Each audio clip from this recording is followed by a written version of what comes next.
the 7th of May, 1965.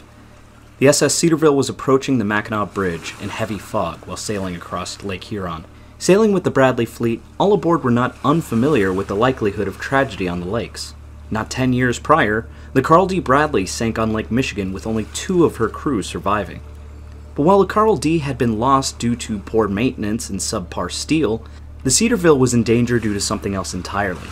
Traveling at top speed through visibility down to nearly 100 feet, the Cedarville would soon meet her demise, taking a third of her crew to the cold bottom of Lake Huron. The Cedarville didn't start her life as SS Cedarville.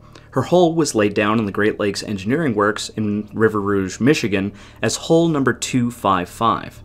This is the famous shipbuilding company that would end up building the SS Edmund Fitzgerald nearly 25 years later. Her hull was laid down around 1925, then she'd later be launched in April 9th of 1927 and named the SS A.F. Harvey. Following her launch, she had 2 sister ships, the SS Tyler C. Myron, launched in 1929, and the SS Eugene P. Thomas in 1930. The ships were all ordered by the Pittsburgh Steamship Company, which was part of U.S. Steel. At the time of their construction, the 3 ships weren't quite the largest. The Carl D. Bradley, that was launched in 1927, firmly held that title at 640 feet or 195 meters in length. But they were not too far off, at 603 feet or 183 meters in length and 60 feet or 18 meters at the beam. They were of respectable proportions. The ships would be of a straight deck design, which was standard at the time. Self-unloaders, such as the Carl D. Bradley, were invented in the early 1900s, the Hennepin in 1902 being the first to be fitted, while the Wyandotte in 1908 was the first purpose-built self-unloader. The reason not all freighters were self-unloaders, in spite of the ease of offload, was the amount of product that could be hauled and the price of the equipment. Due to the need for an unloading tunnel and sloped cargo holds, self-unloaders could hold far less. Straight-deckers featured squared-off cargo holds to help increase the amount of hold space for ore at the expense of needing dockside unloading equipment. The 3 ships also had an impressive 32-foot draft to allow them to haul an impressive amount of iron ore, limestone, or quarry stone. With Scotch coal-fired boilers and a triple expansion steam engine turning a single screw, they could keep up with their contemporaries at the time, moving at about 10 to 12 knots. The ship could generate around 2,200 horsepower and came in at an impressive 8,575 gross tons. The A.F. Harvey started her career a bit shakily. The year after its launch, she was sailing north of Lake Huron, passing Detour Village as she made for the Sioux Locks. On May 18, 1928, she was traveling in heavy fog when she struck the whaleback ship SS John Ericsson. A.F. Harvey was left largely unharmed, but the Ericsson was grievously injured and was forced to beach itself to avoid sinking outright, an occurrence that eerily mirrored the Cedarville incident almost 40 years later. But aside from this early hiccup, the A.F. Harvey had a largely fruitful career. The company it worked for, the Pittsburgh Steamship Company, was created in 1901 by U.S. Steel. At its height, Pittsburgh Steamship Company had over 100 vessels moving product across the Great Lakes. The A.F. Harvey served a largely uneventful career until 1956. In 1956, the vessel would go through a drastic change. Transferred from the Pittsburgh Steamship Company to the Bradley fleet, still under U.S. Steel. She would undergo a massive refit to a self-unloader. New sloped cargo holds were added. Instead of the massive box-shaped cargo holds, they would be sloped and empty into twin hoppers. Under the holds, there would be a large conveyor that would lead to a bucket system. Buckets would carry product onto another conveyor that ran along a boom and dumped the product out into either piles on shore or hoppers. This may have reduced the amount of product the ship could hold, but greatly reduced the offloading time for the vessel, as well as increased the places the ship could offload.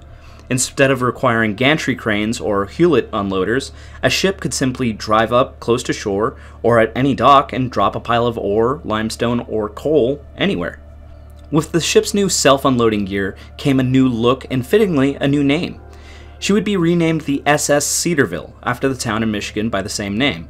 She would also be joining the rest of the Bradley fleet at their home port of Calcite, Michigan, a large stone and limestone port on the east coast of Michigan. Started in 1910, the port was owned by U.S. Steel since 1928. It had its own dedicated fleet of ships, most being self-unloaders. These self-unloaders called Calcite their home port, and most of the crews lived in nearby Rogers City, Michigan. I've actually moored up in calcite and taken on stone in this very same port several times. Today it's a smaller operation than in the 50s and 60s. The population has nearly halved since the 1950s. Yet the Michigan Limestone and Chemical Company, the company running the quarry and port, state that around 7 to 10.5 million tons of material ship out of the port every year. It is by no means a small, meaningless port. In the 50s, this port was the entire livelihood of the people of Rogers City. If you didn't work on a ship yourself, someone in your family did, which created an extremely tight-knit community, all revolving around the Bradley fleet. A year or so after the SS Cedarville joined the Bradley fleet, disaster hit the small lakeside community.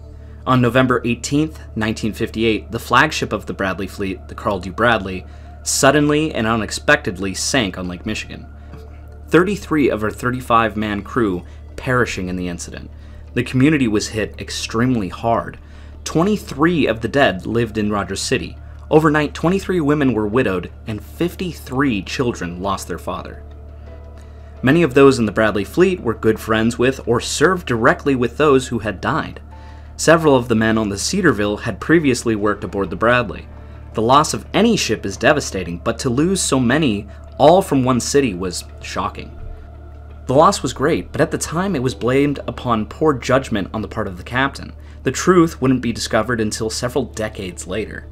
A few years later, in 1961, the Cedarville would go through a modernization during her winter layup. She would be reboilered, adding a water tube boiler. This would increase her speed marginally as well as her horsepower. She also had a sleeker, modern stack put on, changing her profile visibly. The ship was now in her third decade of life, but still running strong. After her reboilering in 1961, she was inspected by the U.S. Coast Guard, who found few issues with her. The only exception being her hull plating starting at about 80 feet abaft her bow. Over the years, the steel hull plating had slowly corroded in places, and several of the plates could use replacing. But seeing the hefty price tag of around $124,000, or roughly $1.2 million when adjusted to today's inflation, the admiral in charge of the Bradley fleet asked for a waiver to pay for the repairs at a time more convenient for the company. The Coast Guard approved, seeing it as not a major issue.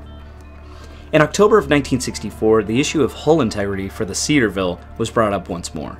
The current vessel captain, Captain Martin Joppich, brought on more concern when he accidentally grounded Cedarville in the St. Mary's River, bending a bow plate and causing a leak.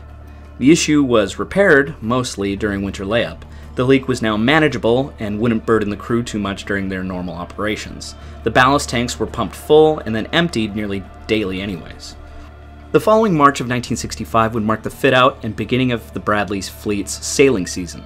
Ice still cluttered parts of the Straits of Mackinac, but deemed passable by the fleet admirals. SS Cedarville would finish her fit-out and sidle up to the loading machines at calcite to take on a load of limestone, set for Gary, Indiana. A mate walked the deck, communicating with the loader as he dumped thousands of tons of limestone into each hatch, filling each cargo hold to capacity and sometimes beyond.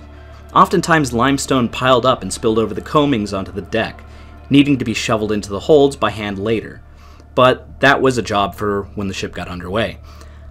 A fun aside, this is funny reading this today because this does still happen, though less frequently now. Of all the ports I've pulled into, calcite still does this a lot. Like, in 60 years their legacy hasn't changed. Only now, instead of limestone, we have heavy stones or gravel.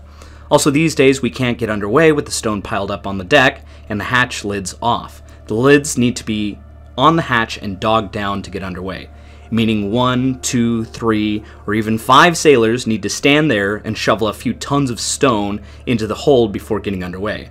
Something that has taken upwards of 6 to 8 hours to do. Back in the day, this wasn't a huge issue. Some piled up limestone was bound to happen. The OSs and ABs would grumble about the mate overloading the hatches, but would shovel it down once underway. The mate would be more focused on evening the load, ensuring the ship didn't list to one side or the other, but also ensuring he didn't overload the center and cause her belly to drag, nor overload the bow and stern and cause hogging. These days in calcite, the loading rig extends out from shore out over the ship. The ship is then moved forwards and backwards using her mooring cables connected to bollards on the shore. A mate eyes up the rig to ensure it dumps into the right hatch as deckhands move the ship up and down the pier with the winches. For some ships, this is a simple affair and can take a few hours. For my ship, the shore equipment can break and we can take 36 hours to do one load of stone. But that's beside the point. With her holds brimming with limestone, the vessel pulls away out into Lake Huron, bound for the Straits of Mackinac. At her command is Captain Martin Joppich, age 55. Marty started on board Cedarville as a first mate, but in 1964 he was pushed up into the captain's position. His second mate, 50-year-old Harry Peichin, was also pushed up to first mate. The Rogers City native had been a mate for 12 years at this point, with no signs of vertical movement on his part, seemingly happy with not having captain's papers. On this first trip was third mate Leonard Gabriziak. The 35-year-old third mate was on his second year on the Cedarville, but was a long-time Bradley Fleet sailor, even spending some time on the Carl D. Bradley before her sinking. The trip to Jeri was seemingly uneventful, ice still anchored to the shores of Bois Blanc Island and the upper and lower Michigan shores, but the U.S. Coast Guard Mackinac was busting ice and making channels for the awakening fleet. Making Jeri in about a day, Cedarville began her offload. Only a few short hours after, she was underway again, returning to Calcite for another load. This year was looking to be just as profitable as the previous, which was good because U.S. Steel approached the Bradley fleet asking for a huge increase in products moved. The fleet was being put into overdrive, and delays were not acceptable. But U.S. Steel has little to no pull over mighty Mother Nature. So as the winds shifted out of the west, temps dropped, and ice pushed into the narrow channels cut beneath the Mackinac Bridge. Brash ice formed in the evening. By nightfall, ice was beginning to clog the channel. As Cedarville approached the Mackinac Bridge, she was picking her way through ice with a channel that barely allowed 10 feet of clearance on either side. Just as she crossed under the bridge, she ran into an ice ridge. The following winds pushed the ice up into the path she cut behind her. The ship was stuck. At the helm was wheelsman Stanley Hask, aged 36. Stanley had just undergone hernia surgery and was on his first trip back. He was eager to get back to port to spend some time with his wife. Captain Joppich ordered the ship reversed into the weaker ice. A good 500-foot run was formed. He ordered the ship ahead full to ram the ice ridge. The 600-foot ship rammed headlong into the 15-foot tall ridge, riding up it, but shuddering to a stop. The empty holds just weren't cutting it. Defeated, Joppich called out to the Coast Guard on Channel 16. To his dismay, they stated the Mackinac would be in Sheboygan until 0800, and was ordered to drop anchor and wait. Not a good start to the season. Half the world away, a vessel made her way across the treacherous North Atlantic. Departing Denmark in early April, the Norwegian American Line's ship, motor vessel Topdalsfjord, departed with a hold full of various goods bound for the Great Lakes. The 436-foot or 132-meter freighter was what you'd expect of a Scandinavian ocean-going freighter. A central bridge situated between its cargo holds, a reinforced ice-breaking bow, and with a 54-foot or 16-meter beam, she was well suited to ocean travel. With an 18-foot or 5-meter draft, she could reach most ports in the Great Lakes for trade. The ship, being only 6 years old, had newer diesel engines that boasted 6,200 horsepower and could push the ship along at a respectable pace of about 18 knots. At the command of the Topdalsfjord was Captain Rasmus Hoagland. He started his sailing career in 1925, getting his captain's papers in 1951, and took command of the Topdalsfjord in 1959 when she was built. This would be his 18th trip to the Great Lakes. Every single time he had passed through the Straits of Mackinac. These were all familiar waters to him. After the U.S. Coast Guard cutter Mackinac came to the rescue of the Cedarville, she had a largely uneventful April, running product from Calcite to Jeri to feed the almost unquenchable need for limestone and iron ore. By mid-April, the Topdalsfjord made its way through the St. Lawrence Seaway and began offloading goods at various ports in Lake Ontario, Lake Erie, and Lake Huron. By May 6th, Cedarville returned from a trip to Jeri, Indiana, pulling back into Calcite to load more limestone. That evening, the men not directly involved with onloading or keeping the boilers running were allowed to head home to nearby Rogers City, get a meal with the family, see their kids, get a few hours sleep in their own bed, cuddled up to their loved ones for a few hours. One of the rare perks of Great Lakes sailing, while it moves at a breakneck pace, loading a ship, sometimes unloading that very same day, and heading off again, Great Lakes ships are seldom underway for longer than 3 days straight, meaning there is often very little downtime. There is nothing better than pulling into your home port and getting a few hours with your family for dinner or a short sleep, something many of the blue water sailors seldom get to enjoy. After a good night's rest, Leonard Gabriziak returned to the Cedarville to find the ship ready to head out, and a bit to his dismay, several of the hatch combings brimming with limestone that needed to be shoveled. Yet worse was seeing Charlie Cook climb aboard. Charlie Cook was an older fellow and a longtime veteran of the Bradley fleet. He was what was called a relief man, and was a third mate just like Leonard. The issue being that he was an old-timer with the company, meaning he had seniority over Len. So third mate Gabriziak found himself suddenly Wheelsman Gabriziak, as well as the pay cut that came with it. By the time Captain Jopich climbed aboard, at around 0440, there was a faint southwest wind. A high-pressure system was blowing up from the Gulf and rolling across the Central Plains carrying warm, moist, muggy air. That warm air contacted the cool waters of the Straits of Mackinac and Lake Huron, coating the lake in a thick blanket of fog. This wasn't unusual at this time of year. A simple change of speed is customary, accompanied with appropriate lights and sound signals. But this was a lake ship, and one that had a quota to reach. By 0501, the ship was pulling away from the slip and steaming out to Lake Huron. Taking a northwesterly course, her belly full of limestone, sinking her freeboard low to the water, she took off at full speed. Her draft reading showing 22 foot forward and 22 foot aft, a very full load. The single propeller churned out 88 revolutions per minute, pushing the heavily laden freighter along at around 12 miles per hour. Clear on the other side of the Straits of Mackinac, heading up from Milwaukee, Wisconsin with a load of produce, was motor vessel Topdalsfjord, her destination being Fort William, Ontario, on Lake Superior. Inundated by heavy fog, the Topdalsfjord moved slower than her top speed. This was likely for the best. Heading into the straits, visibility was often 100 to 600 feet. It was so bad the 500-foot freighter J.E. Upson was creeping along at a snail's pace when a bright light flashed before the eyes of the bridge team. With a sudden alarming and resounding crunch, the ship ran right into Gray's Reef Lighthouse. The three Coast Guardsmen sleeping in the lighthouse were just as surprised, as they were stirred awake by something the lighthouse was purpose-built to avoid happening. Upson was fairly heavily damaged, taking on water, but she was able to limp closer to shore to anchor and perform damage control. Thankfully, none of the crew on either the ship or the lighthouse were injured, but it was a stark warning to all who were traveling in the area. The fog was thicker than pea soup that day. By 0558, the Cedarville passed by 40 Mile Point, having it directly 2 miles off her port beam. Cedarville actually operated with not just her magnetic compass, but also a gyro compass. She used these in conjunction with her RCA 3-centimeter radar, as well as a radio direction finder. She came to port and steadied up on a 305-degree true course, the standard traffic course as set out on Survey Chart 60. Sadly, I don't have a copy of Survey Chart 60 or Survey Chart 6. These are no longer in printing. I did receive a copy to look over as provided by the Great Lakes Historical Archives at Bowling Green State University. But not wanting to put my grubby hands and pencil scratches all over their nice chart, I opted instead to buy my own current NOAA chart, Chart 14881. They've not changed too drastically in the past 60 years, other than a few markers here and there. Cedarville, deftly dodging any traffic with the assistance of her radio in spite of her speed, the whole time she sounded her fog signal, one prolonged blast less than every 2 minutes.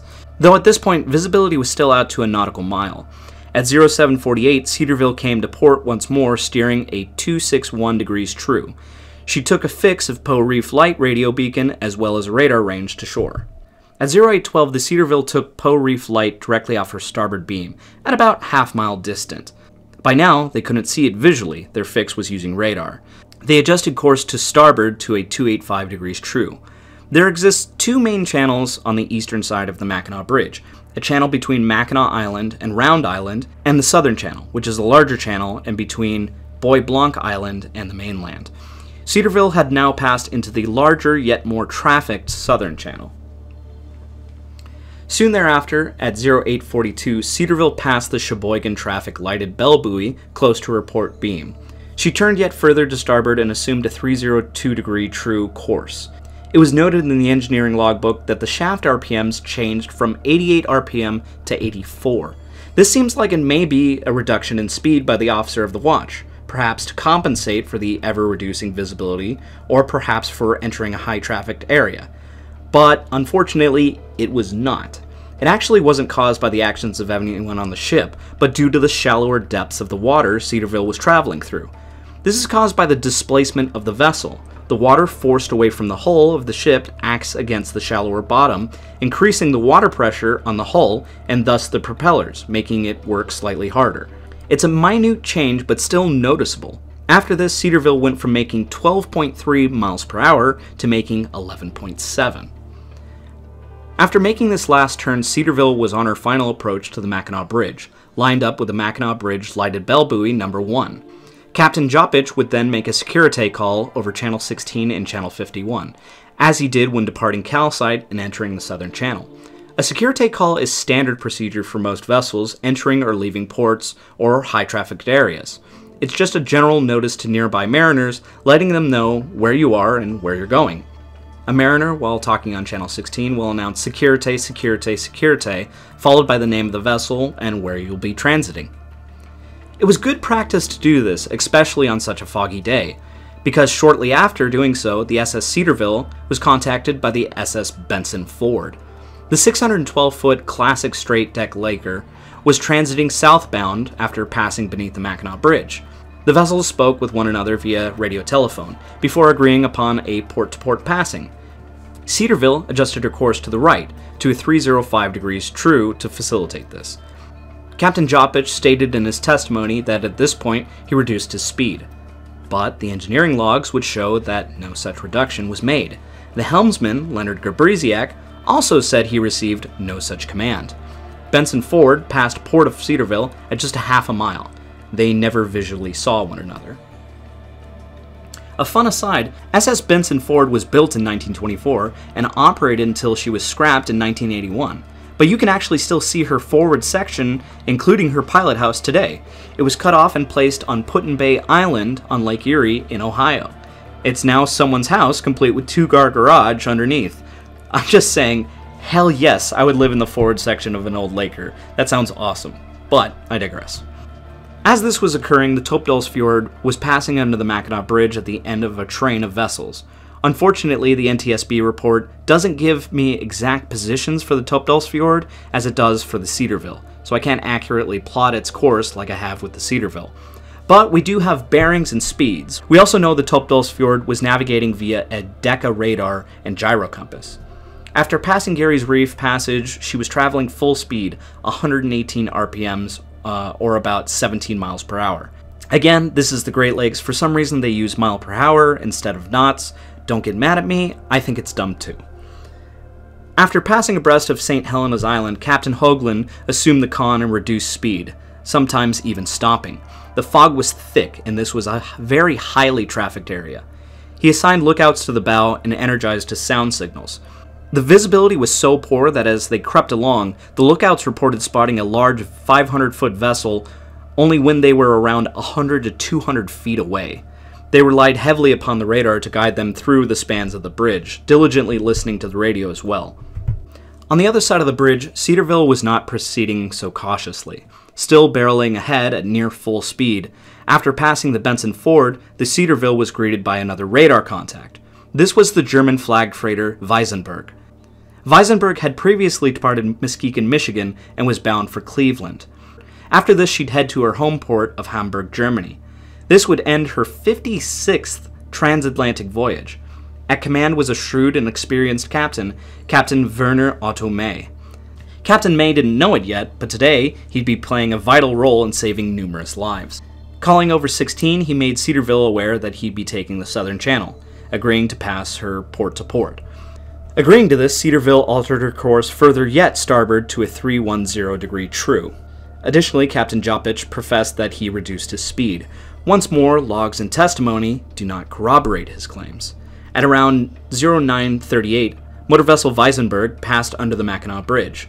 Visibility was about 1,200 feet, so neither vessel could spot the other, but Captain May stated he heard the Cedarville. He also informed Captain Joppich that there was a Norwegian vessel ahead of him, the Topdalsfjord. Captain Joppich sounded his understanding before attempting to hail the Topdalsfjord on the radio, to no avail. something that's still not understood to this day. Topdalsfjord's radio equipment was functioning. They had heard other radio calls that day, just not the Cedarvilles.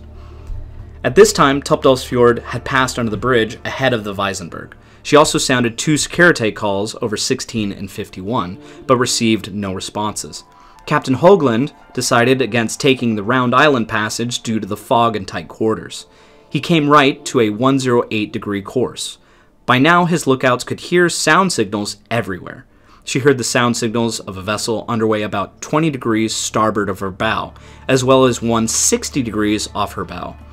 This first contact was clearly Cedarville, in hindsight. The one sitting at 60 degrees was actually the Upson, sitting at anchor after a previous collision. On top of this, they could hear the sound signals of the Weisenberg abaft her beam. The Straits were a cacophony of sound signals right now. The radar operator then picked up a radar contact 20 degrees off the starboard bow at 1.5 miles, closing fast. Captain Hoagland reduced his RPMs to about 30 to 40, essentially dropping him down to a crawl of about 3 to 4 miles per hour. At this point, testimonies varies as to what happened on the Cedarville. Of the 3 individuals on the bridge, only the helmsman Leonard Gabriziak and the captain, Captain Jopic, survived.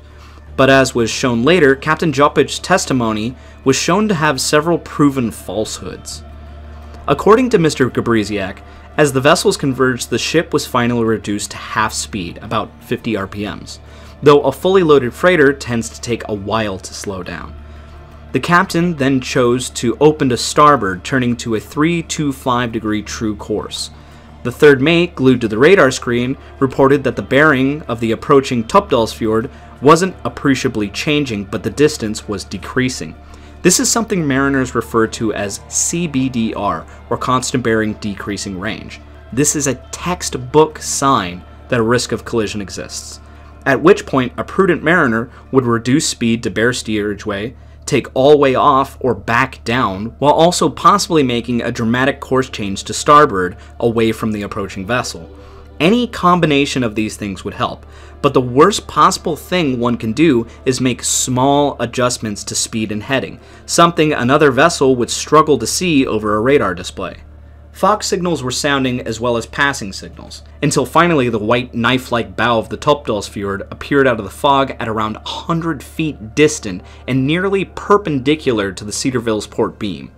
Captain Jopic ordered the speed full ahead and helm hard to port. A decent idea. This would kick the ship's stern hard to starboard and the bow to port. Given enough time, this would swing the ship out of the path of the approaching Norwegian freighter. This was not enough time. Now, according to Captain Jopic, this all played out differently. By the time the Topdalsfjord appeared on radar, he was apparently traveling around a third their top speed, around 25 to 30 RPM, on a course of 310 degrees true. It was stated that the radar was showing the vessel to be widening to port, but at the third mate's suggestion, the Cedarville was brought gradually to starboard. All the while, passing signals were sounded as Captain Jopic attempted to hail the Topdalsfjord over the radio to no avail. The Norwegian ship appeared out of the fog at 900 feet. Captain Jopic ordered the ship hard to starboard and full speed ahead before shifting the rudder to port to try to swing the stern away.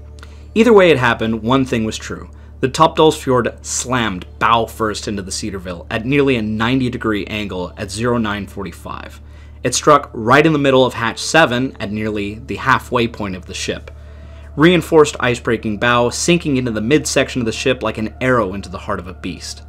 With the forward momentum built up by the Cedarville, the Topdalsfjord didn't remain in its wound for very long. The Topdalsfjord was at full reverse propulsion by the time she hit, only momentum keeping her driving forward into the lake freighter. That momentum came to a jarring stop as the two came together.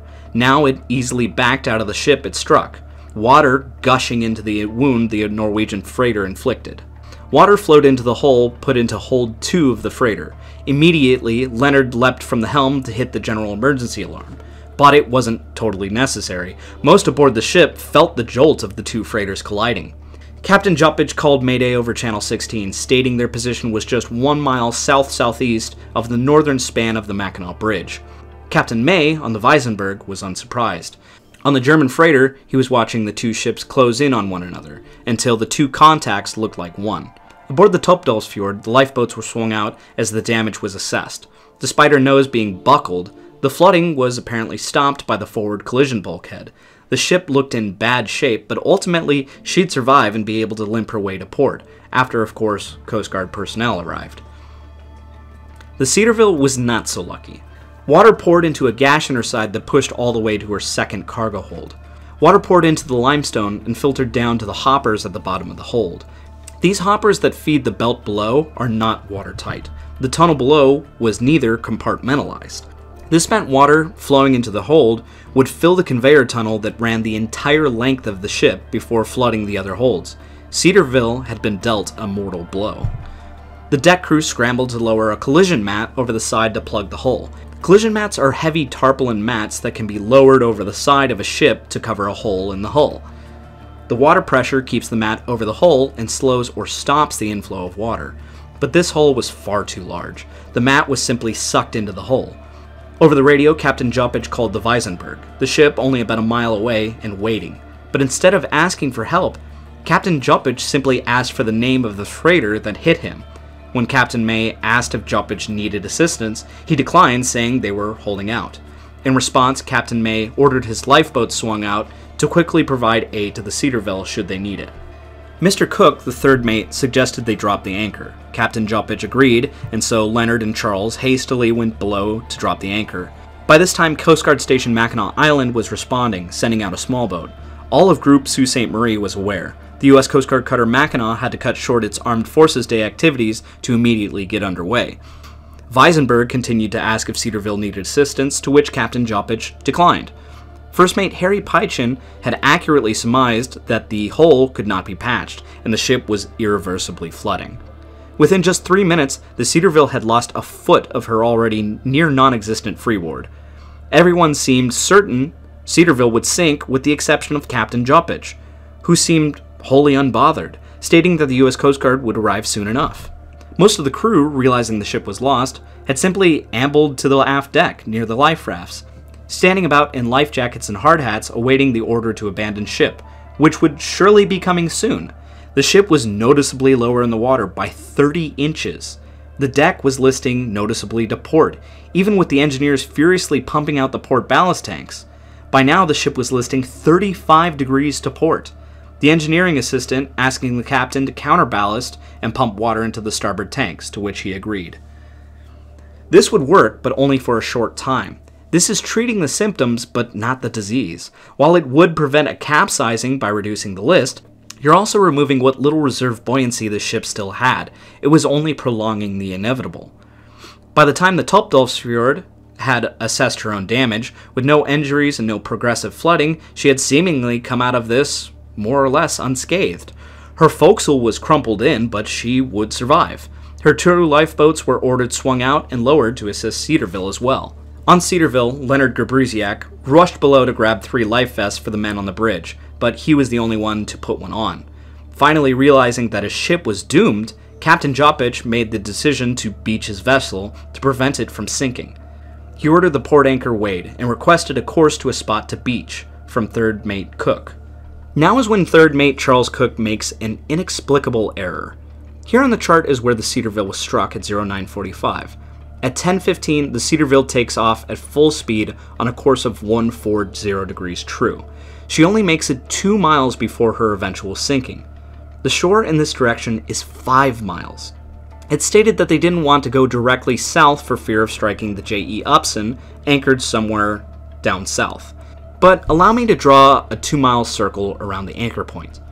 If you look at this chart and see the thick black lines, this is called shoaling. I've drawn these to trace out the 18-foot depth curve. 18 feet was more than enough for Cedarville to sit comfortably upon. If you'll notice, there are at least 4 points on the chart that Cedarville could have beached upon. In fact, South Graham Shoal was around a mile away. Now take into account that this was a full 25 minutes after the collision. If Captain Joppich had ascertained the extent of the damage sooner, they could have made it a total of 5 miles at full speed. But as it was, as Cedarville came hard to port and full speed ahead, she was sitting low in the water. Weisenberg once more asked if she needed assistance, to which Joppich ordered her out of the way, stating he was going to beach the dying freighter. The ship charged hard for the shore. in the exact wrong direction. Captain May, on the Weisenberg, followed along about a half mile to a mile astern, just waiting, knowing what was coming. All of the crew that wasn't on watch or attempting damage control was on the back deck. The lifeboats were swung out and at the rail, awaiting the order to abandon ship. The order would never come. At 10:25, the Cedarville gave up the ghost. Too much flooding, too much weight. Her metacentric height was too low before flipping entirely.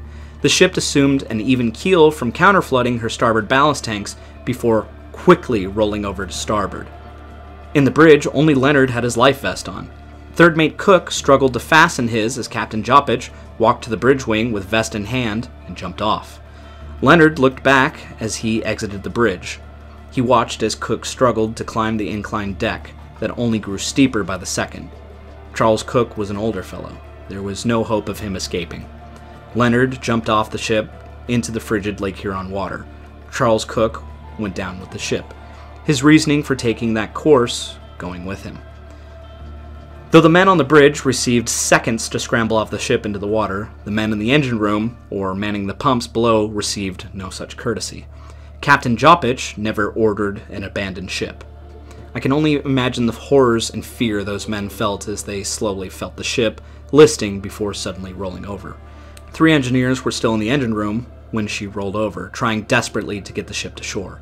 The horror those men experienced as the ship rolled over, burying them in coal, tools, and other equipment before sinking to the bottom of Lake Huron. As the ship rolled over, the vast majority of the crew standing by the lifeboats were unceremoniously tossed into the frigid water. Lifeboat 1 was stuck in the falls, her gear jammed. She sank with Cedarville. Lifeboat 2, with a few crew, was successfully released. Cedarville also had 2 life rafts, one forward and one aft. Both floated up after Cedarville sank, as was designed. But most of the crew that didn't go down with the ship ended up in the freezing 36-degree Fahrenheit water. All at once, 27 men found themselves fighting for their lives in the cold waters of the Straits of Mackinac, calling out into the constricting fog. 8 men never came up. Trapped in the Cedarville as she made her final plunge, just 32 feet from the shallowest part of the hull to the surface, upside down and nearly split in half. Watchmen on the bow of the Weisenberg called out, stating they could hear men screaming just ahead in the fog. Captain May had been following not far behind Cedarville, as he accurately surmised that she would sink soon. He was pulling up to the floating debris field within minutes of her overturning. Within 8 minutes, the first man was spotted swimming in the water. Lifeboats were launched, and the Weisenberg's crew put to work gathering the survivors to ferry them to the safety of the German freighter. 6 survivors were pulled from the water. Another 21 were found split between the Cedarville's No. 2 lifeboat as well as her aft life raft. Also floating in the water, face down, was watchman Paul Jungmann. He had become entangled with the ship as she was pulled down. Coming loose, he wasn't able to surface fast enough and drowned. By the time he was brought on board, he was already dead. Another man was found swimming.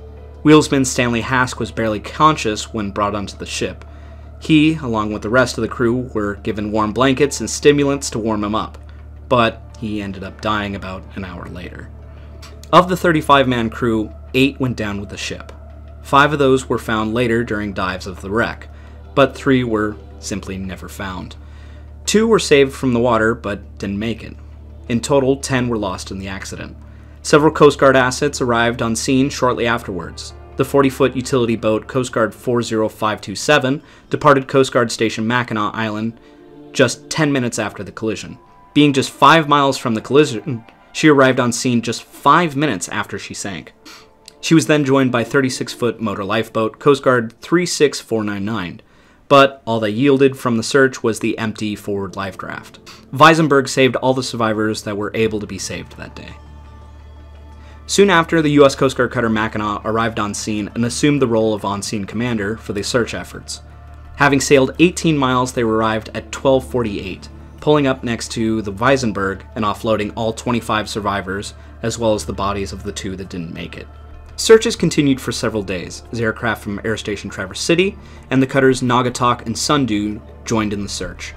Later on, divers from U.S. Steel found Chief Engineer Donald Lamp diligently at his post in the engine room, along with 3rd Assistant Engineer Reinhold Radke. They also found Chief Steward Wilbert Bordeaux wheelsman William Assam, and deck watchman Arthur Furman. Charles Cook, the older relief third mate that had plotted the final course, was amongst the bodies that were never found. Before the survivors were safely ashore, U.S. Steel was on the phone and high-level executives were in the air. The company went into a flurry of motion to begin damage control, having just lost their second ship in less than a decade. The determination had to be made whether the company would be made to blame. The following Coast Guard investigation could make or break the company. They needed someone to fall on their sword, and Captain Joppich would make it very easy for them to decide who. Under oath, the captain would make several very easily proven false statements, his testimony not falling in line with what the logs would show. They were found on the wreck by the divers. Yet the helmsman, Leonard Gabriziak, was all too eager to refute what Joppich was saying, and his statements were backed by the logs. In the end, the Topdalsfjord was cleared of any blame. Captain Hoagland, despite not performing a radar plot, still acted in accordance with the rules of the road.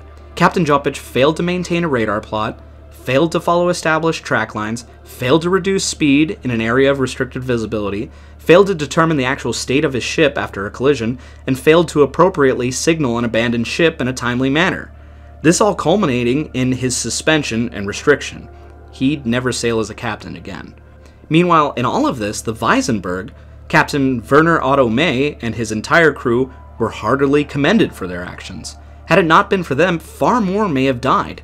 The Coast Guard Commandant in his remarks wrote this: "The Secretary of Commerce, with the concurrence of the Secretary of the Treasury, has approved the award of the Gallant Ship Citation and Plaque to the German SS Weisenberg, with ribbon bars to each member of the crew for their part in the rescue of the survivors. Admiral Willard J. Smith, 13th Commandant of the U.S. Coast Guard." Looking at this chart, it's difficult to imagine what was going through Charles Cook's head as he plotted that final course. One can only imagine what might have happened that day had he taken a course to the north instead. He'd likely have saved the entire crew and the vessel. But in cases like this, I find what-ifs only lead down a depressing path that's ultimately overshadowed by reality. The truth is, he didn't go that route, and 10 men lost their lives due to a string of easily avoided errors. Thank you so much for tuning in to another episode of Maritime Horrors. I'm sorry this was another long wait. I'd like to thank my patrons for sticking it out and supporting me. I'm about to head into another shipping season on the Great Lakes. Once again, I'm not going to state which ship I'm on, just because I feel like that'd be cursing myself. Sadly, I had a fun new April Fool's video planned, but this one took a bit too long, so that will have to wait until next year. I'm starting on another video immediately, though, so you all have that to look forward to. Again, in the description there are links to merch, such as my patches and t-shirts. All of that money goes to my channel artist for her incredible work. I'd also like to thank Mark Sprang at Bowling Green State University Great Lakes Historical Archives for his assistance on this video. He is an absolute wealth of information and an awesome guy to talk to. I swear I spent hours just poring over the material he gave me as we went through great detail on all things nautical history. Just a fantastic guy to work with. All the same, I hope you enjoyed. Tune in to the next video when it releases, and until then, fair winds and following seas, shipmates.